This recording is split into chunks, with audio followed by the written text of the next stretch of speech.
নমস্কার বন্ধুরা, হাতাখুন্তি চ্যানেলে সবাইকে স্বাগত। আজ আমি আপনাদের বানিয়ে দেখাবো গাজরের কেক। শীতকালে আমরা বিভিন্ন ধরনের বাড়িতে কেক বানিয়ে থাকি, তাই আজ আমি ভাবলাম গাজরের এই রেসিপিটা যদি আপনাদের সঙ্গে শেয়ার করা হয় তাহলে কেমন হয়।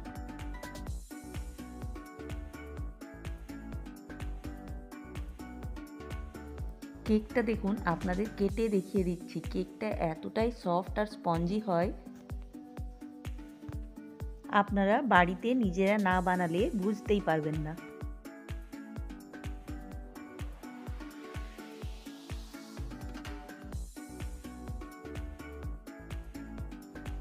আসুন তাহলে কেকের রেসিপিটা দেখে নিই। তার আগে আমার চ্যানেল যদি এখনও সাবস্ক্রাইব করে না থাকেন তাহলে সাবস্ক্রাইব করে দেবার অনুরোধ রইল।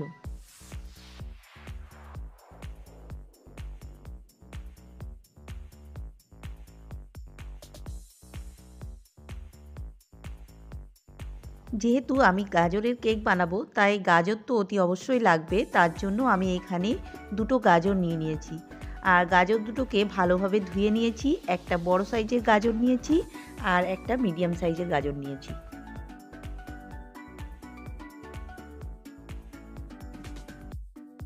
আমি একটা পিলারের সাহায্যে প্রথমে গাজরের খোসাগুলোকে ছাড়িয়ে নিচ্ছি।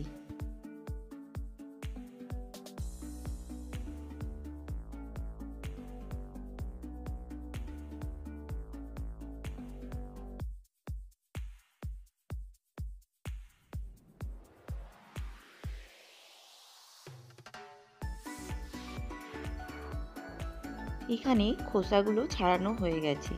এবার একটা গ্রেটার দিয়ে এই গাজরগুলোকে আমি গ্রেট করে নেব।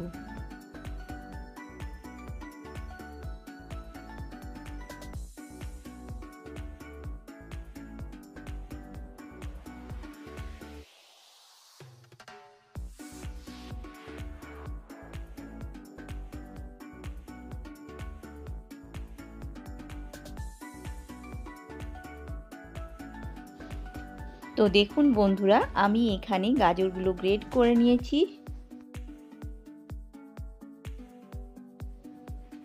এদিকে একটা কড়াই বসিয়ে দিয়েছি আর ওই কড়াইয়ের মধ্যে 1 চামচ ঘি দিয়েছি। ঘিটা ভালোভাবে গরম হয়ে গেলে গ্রেট করা গাজরগুলো এই ঘিয়ের মধ্যে দিয়ে দিচ্ছি।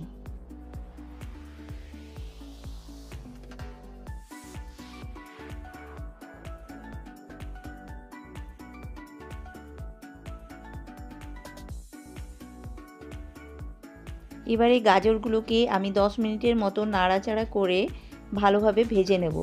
আর গাজরগুলোকে লো ফ্লেমে ভাজবো। আর গাজরগুলোকে এরকমভাবে আগে ভেজে নিলে গাজরের যে গন্ধটা থাকে সেটা চলে যায়।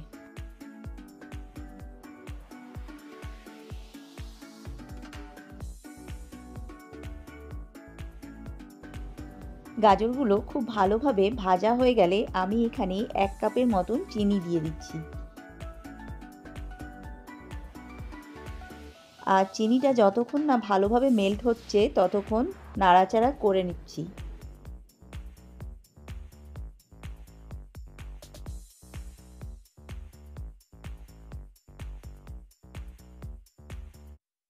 দেখুন বন্ধুরা, এখানে চিনিটা কিন্তু মেল্ট হয়ে গেছে। আর এরপরে আমি এর মধ্যে দিয়ে দিচ্ছি 2 টেবিল চামচের মতো মিল্ক পাউডার।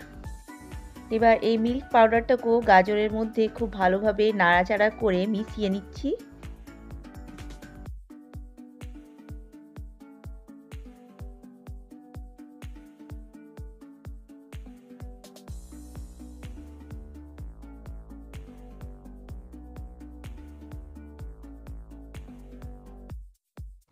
এদিকে একটা বোলের মধ্যে নিয়ে নিচ্ছি 1 কাপের মতো সুজি, নিয়ে নিচ্ছি 1 কাপ ময়দা। এবার এই সুজি আর এই ময়দাটাকে ভালোভাবে মিক্স করে নিচ্ছি। এবার এর মধ্যে দিয়ে দিচ্ছি হালকা কুসুম করে রাখা গরম দুধ। আর দুধটা দিচ্ছি আমি 1/2 কাপের মতো।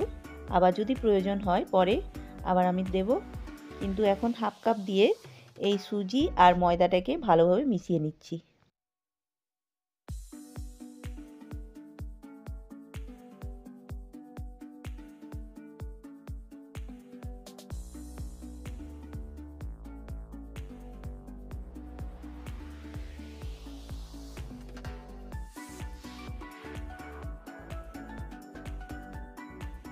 যত ভালোভাবে মিক্স করা হবে তত কেকটা স্পঞ্জি আর সফটি হবে।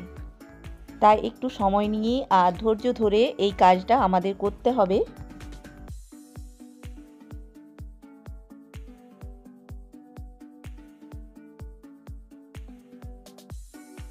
দেখুন মেশানো হয়ে গেছে। এবার 10 মিনিটের মতো এটাকে ঢেকে রেখে দিচ্ছি। ফিরে আসছি 10 মিনিট পর। এবার এর মধ্যে আমি এক এক করে দিয়ে দিচ্ছি ঘি। 1 চামচের মতো ঘি দিচ্ছি আর ঘিটাকে ভালোভাবে মিক্স করে নিচ্ছি।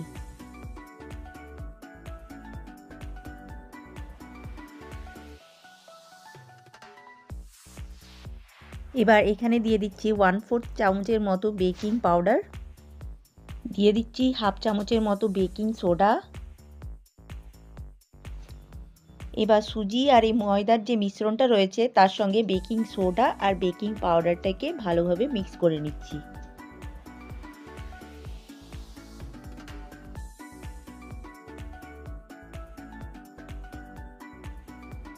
এবার এর মধ্যে আমি মিশিয়ে দিচ্ছি রান্না করে রাখা গাজর। আর এই গাজরটাকে দেবার পর এর সঙ্গে খুব ভালোভাবে মিশিয়ে নিচ্ছি। আর মেশাতে মেশাতে বন্ধুরা আপনাদেরকে একটাই অনুরোধ করছি, আপনারা প্লিজ ভিডিওটা স্কিপ না করে দেখবেন, কারণ স্কিপ করে দেখলে আপনারা রেসিপিটা বুঝতে পারবেন না। আমার এই রেসিপিটা আপনারা স্টেপ বাই স্টেপ ফলো করে বানাবেন, দেখবেন রেসিপিটা খুব সুন্দর হয়েছে। এবার এর মধ্যে আরও কিছুটা চিনি মিক্স করে দিচ্ছি। আমি এখানে 4 চামচের মতো চিনি মিক্স করছি।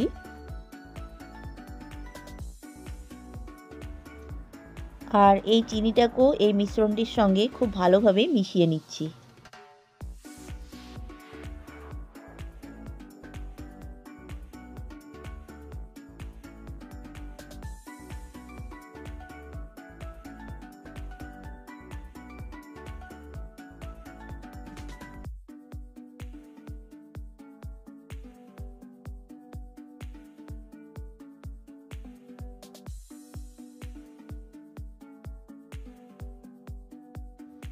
এবার বন্ধুরা মিশ্রণটা মিক্স করা হয়ে গেলে এখানে একটা কেক টিন দেখুন আমি রেডি করে নিচ্ছি।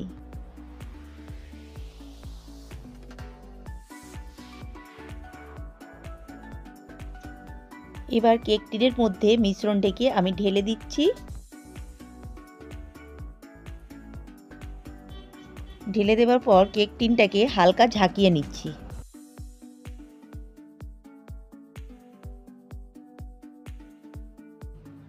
আর ওপর থেকে সাজাবার জন্য আমি এখানে টুটি ফ্রুটি বাড়িতে ছিল তাই টুটি ফ্রুটিগুলো দিয়ে দিচ্ছি।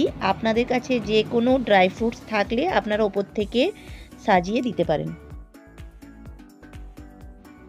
এদিকে দেখুন 10 মিনিটের মতো কড়াইটাকে হাই হিটে আমি গরম করে নিয়েছি। আর একটা ওপরে একটা স্ট্যান্ড রেখে দিয়েছি আর ওই স্ট্যান্ডের মধ্যে আমি কেক টিনটাকে বসিয়ে দিলাম। আর ওপর থেকে একটা থালা ঢাকা দিয়ে দিচ্ছি। দেখুন 45 মিনিট পর আমি কেকটা খুলে দেখিয়ে দিচ্ছি। একটা কাঁটা চামচ নিয়ে কেকটাকে এরকমভাবে চেক করে নিচ্ছি। দেখুন একদম ক্লিয়ার বেরিয়ে এসেছে, তার মানে আমার কেকটা তৈরি হয়ে গেছে। বাকি প্রসেসিংটা বন্ধুরা আপনারা দেখতে থাকুন আমি কি করছি।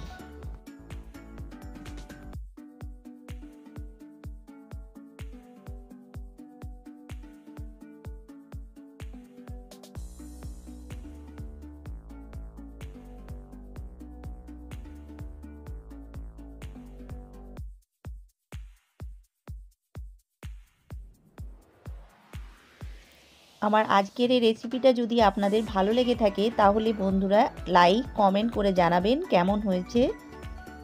আর ধৈর্য ধরে পুরো ভিডিওটা এতক্ষণ দেখার জন্য অনেক অনেক ধন্যবাদ। ফিরে আসবো আবার একটা নতুন রেসিপি নিয়ে। ততক্ষণের জন্য সবাইকে টাটা বাই বাই।